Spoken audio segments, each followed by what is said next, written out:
No, this fellow and this fellow. They're tired. Well, that has They several flew. meanings. Well, that's also true, but I mean intelligent. And they are tired. A little jet lag, they've been flying. But our friend, the volunteer, his name is Volunteer. Okay, I'm sorry, I see it, I mean. Would you tell us just some of the highlights here?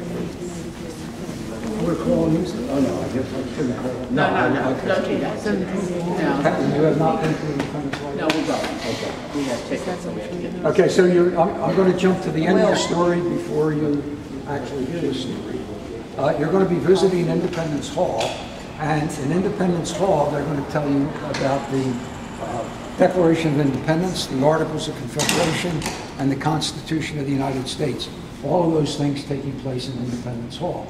Independence Hall is where the United States is going to be born. And so the government is established and created. The question became, though, is it going to work? See, now we take it very much for granted that this whole thing works. You know, we have presidential elections coming up and everybody's into it and yeah, it's going to work. Well, in the 1790s, they weren't sure whether it was going to work.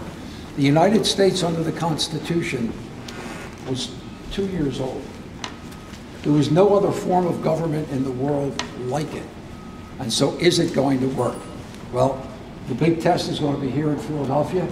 Congress Hall, which is the building down on the corner of 6th and Chestnut, an excellent place to go.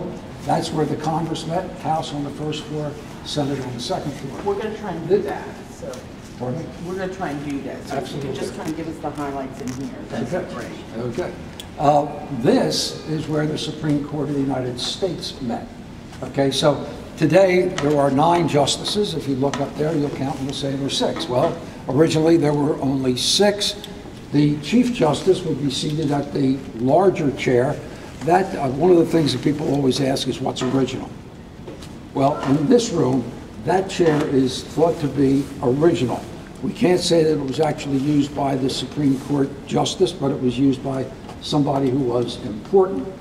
Now, because this room was also used by the courts in Philadelphia, the Supreme Court is not going to have a setup like this where you have a stand for the defendant, where you have a jury box and so forth. That's for the trials that were held for the city of Philadelphia. The Supreme Court justices would hear other trials of constitutional law. The main job that the early justices had, however, was that everybody, you know,